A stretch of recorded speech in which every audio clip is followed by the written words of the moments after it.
Hey, welcome to the Sinner and the Saint. I'm Melissa Bell. And I'm Allison Kane. So, life's been a little crazy. I like to say that just about every other week. I think it's every week. Yeah. But I was recently thinking, we don't talk about how hard or the daily walk of healing is. It's hard. It's hard. It's effort. It's work. It's humility. It's exhausting. It is. It's so much easier just to ignore it and keep being the old you. It's way more fun, too, because the old me had a blast. But did you really? In my mind, I was having the best time ever. And sometimes I'm tempted a little bit. I'm like, oh, that could be fun. In which ways?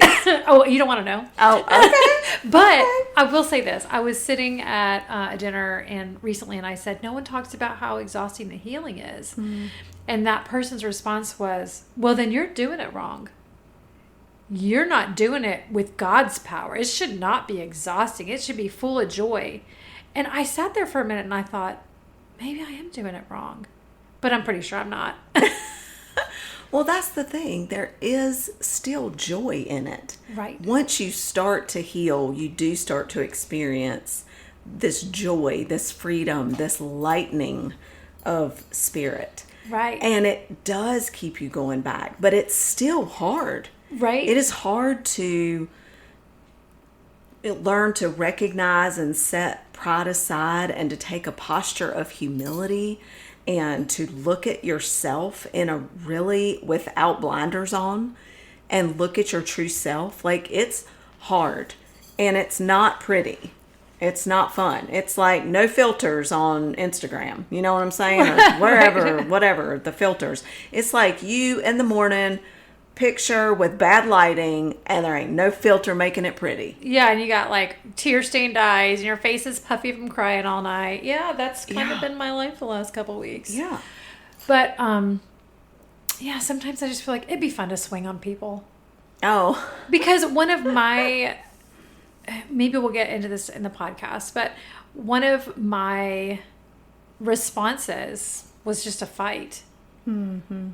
And so recently I was in a situation where I was like, I really want to take care of this situation physically. Wow.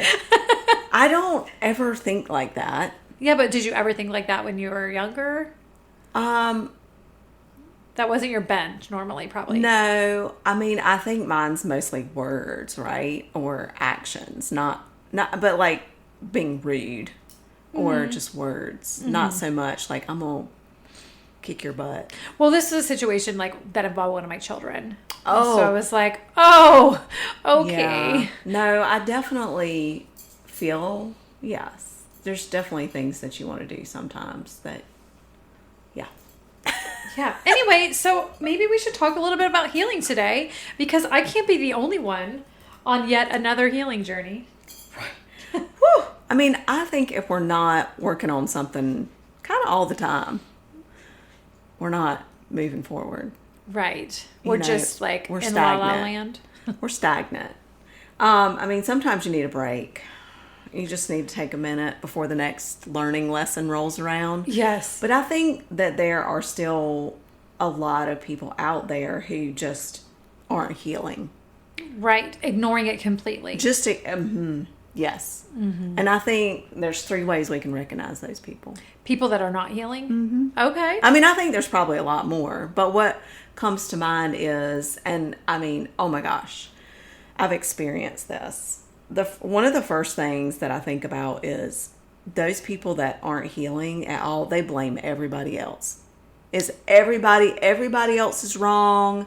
Everybody else is doing it the wrong way, or I don't know, they're just blaming everybody and they will not look at themselves for anything. Yes. And in relationship, like just relationships where you can't even say, well, I probably could have handled that better too. Right. We're not talking about abusive we're talking general relationship stuff. Right. You just blame everybody else for your anger, your whatever. Yeah, if they wouldn't have said that, then I wouldn't have had to but. Yeah. Yeah, I've said that a few times, can you tell? I think too, you're not healing if you are constantly resisting and thwarting any help from others. Oh, yeah. You know, like... Or you get mad when someone has the audacity to bring something up. Yeah. You don't even consider it. You just pawn it off on somebody else. Like maybe you're seeing a good counselor and you're just throwing them under the bus. Like, whatever, they don't know what they're talking about. Or, you don't know me, you don't know what I've been through. Oh, gosh. Yeah. It's like, I know what my pain is worse than anyone else's out here. Yes. It's basically like I get an excuse to be this way because my past is worse than yours. They turn it into a competition. I was that person. Like, I had so much, and it's weird to say this, but there was pride in how much I had survived. And so I actually, even though I never came across, like I never thought about like this in my head, I felt like I was better than people because I had survived more than they were. So I was stronger. Mm-hmm. So it's interesting how it can be twisted. Yeah. And I was like, they don't know what I've been through. You can't. And it's not even like, I'm so great, you measure up. It's like, I'm so broken. You can't be as broken as me. You can't be as broken as me. And I have an excuse and a reason to be how I am and what I am and what I say and what I do.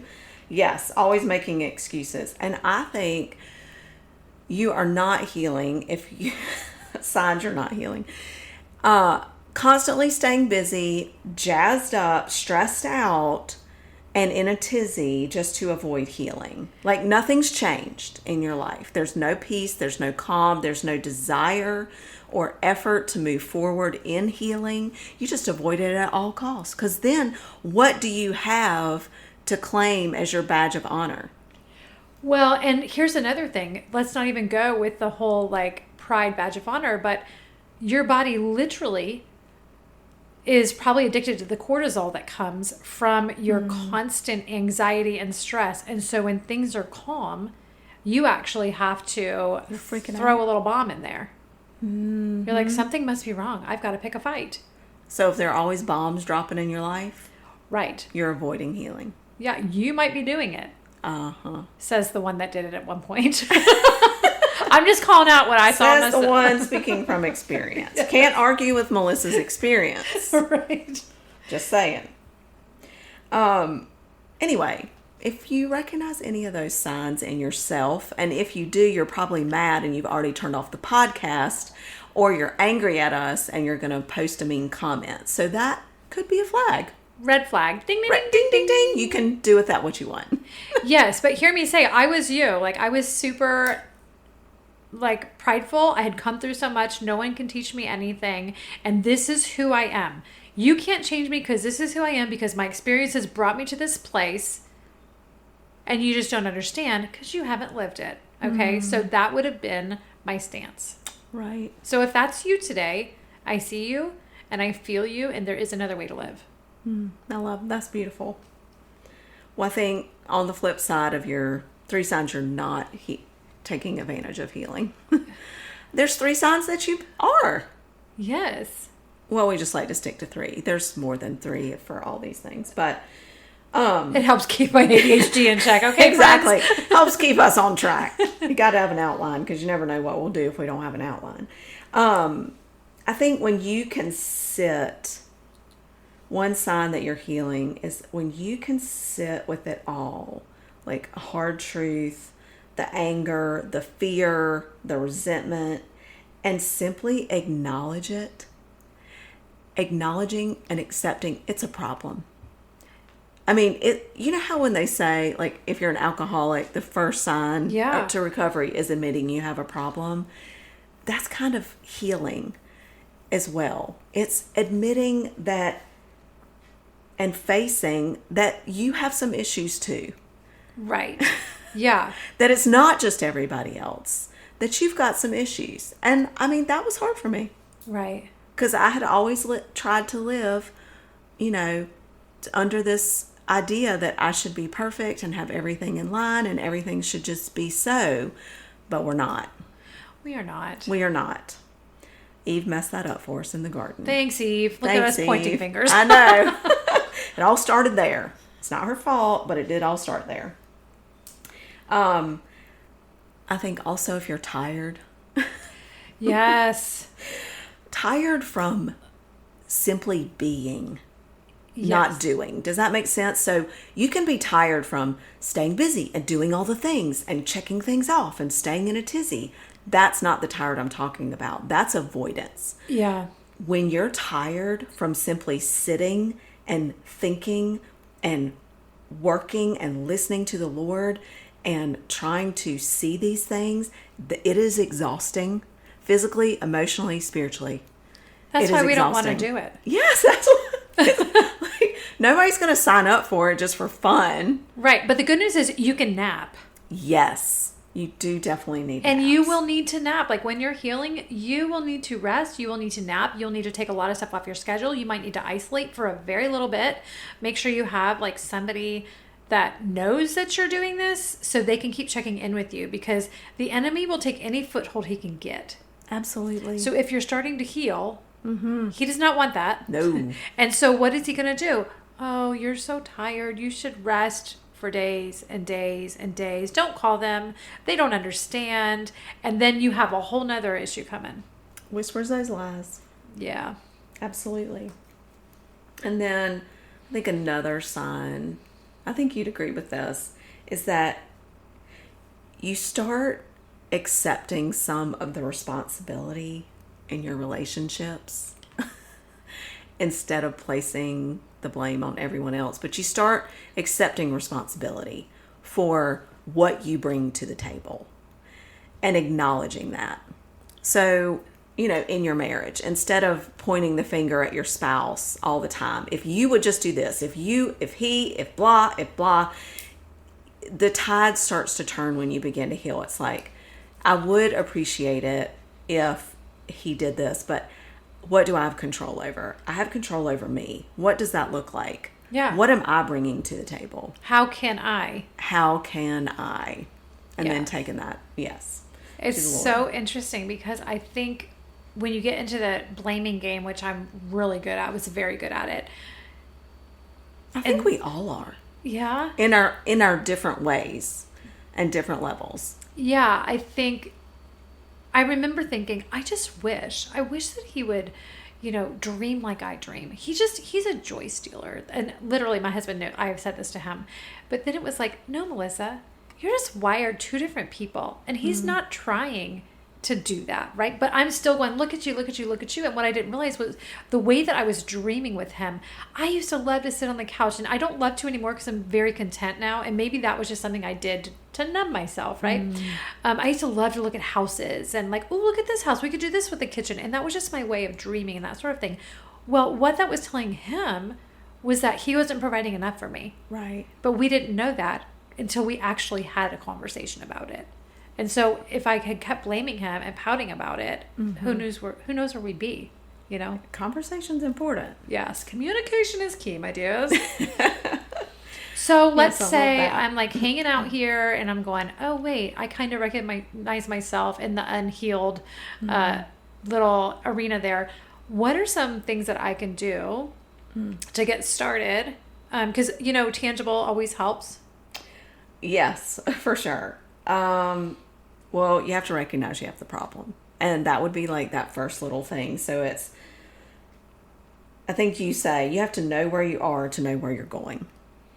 Yes, know where your starting point is. Yeah. And that's acknowledgement.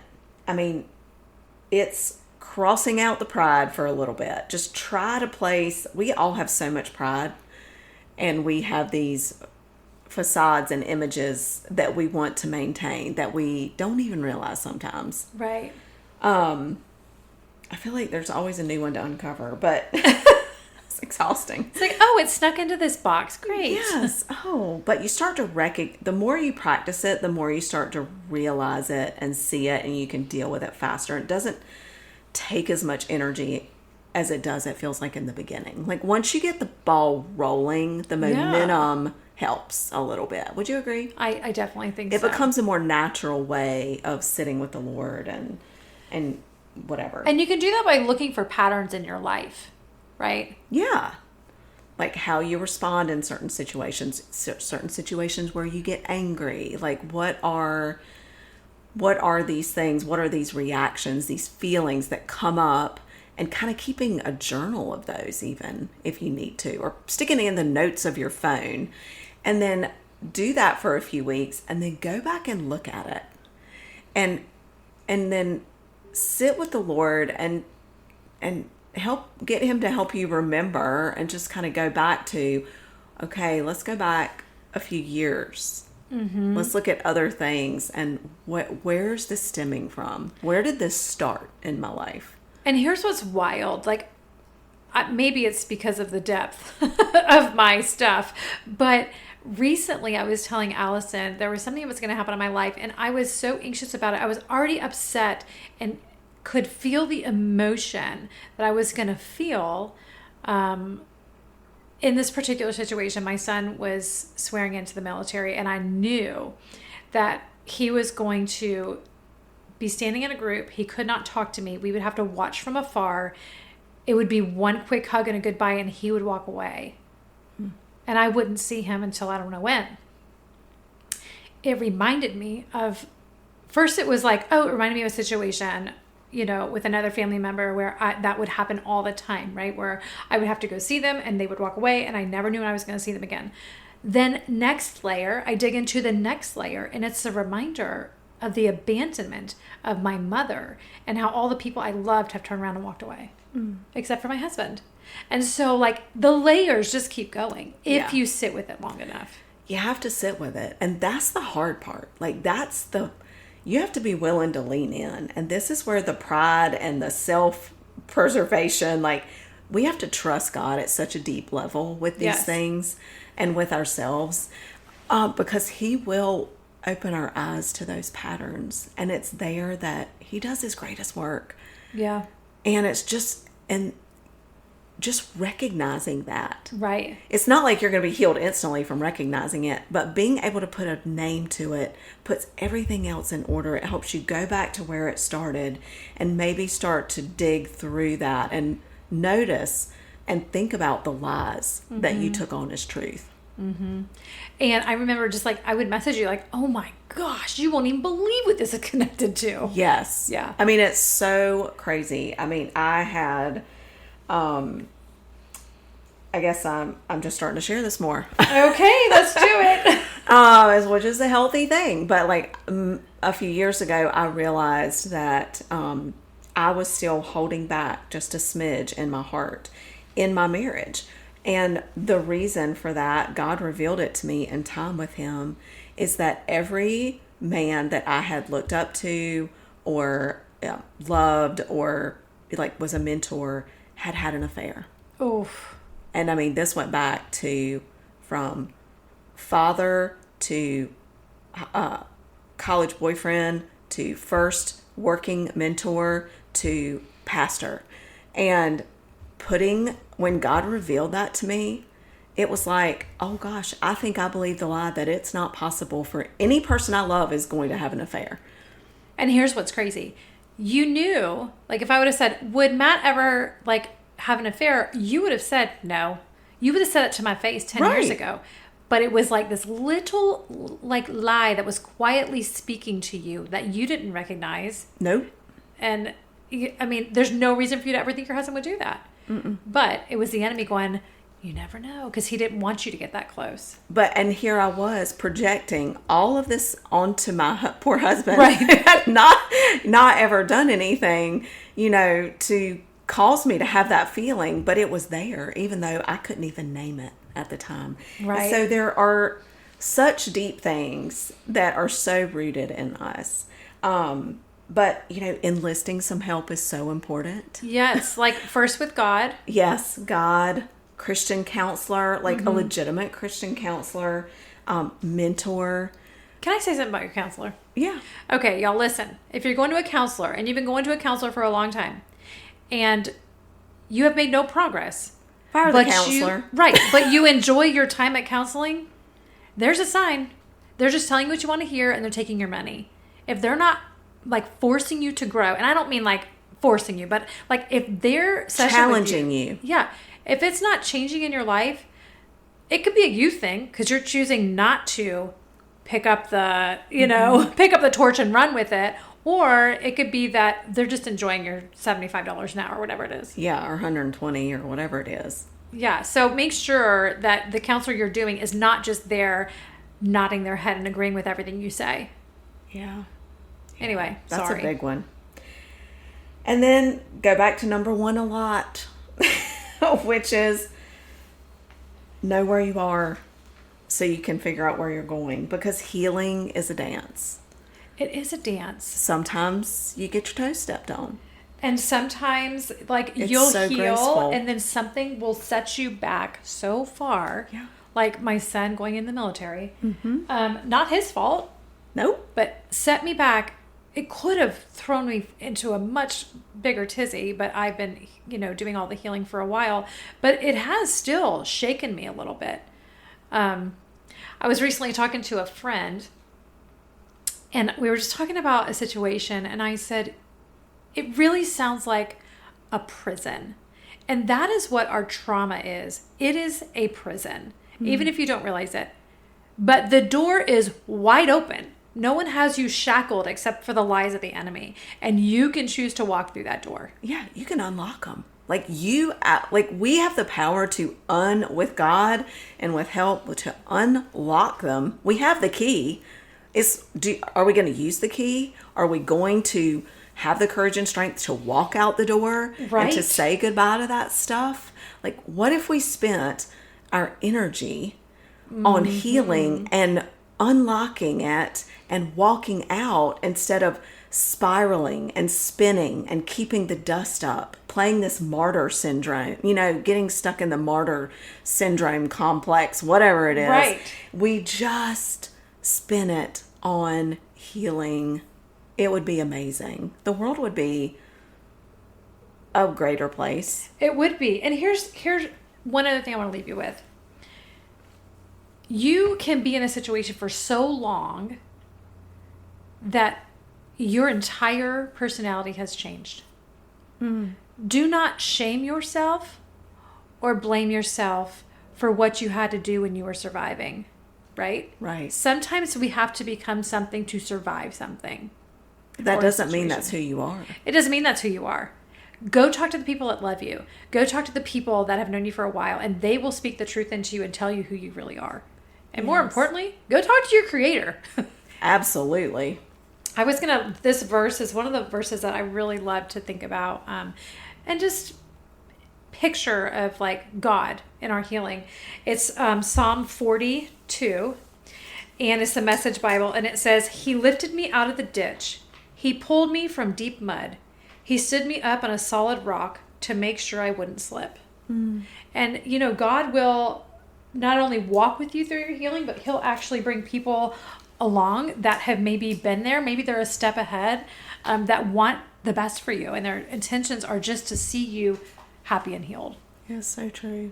We pray you find the strength and the courage to either begin a journey of healing, true healing, or to continue on in the healing process, because it's no joke. But with God and with support, we can do it.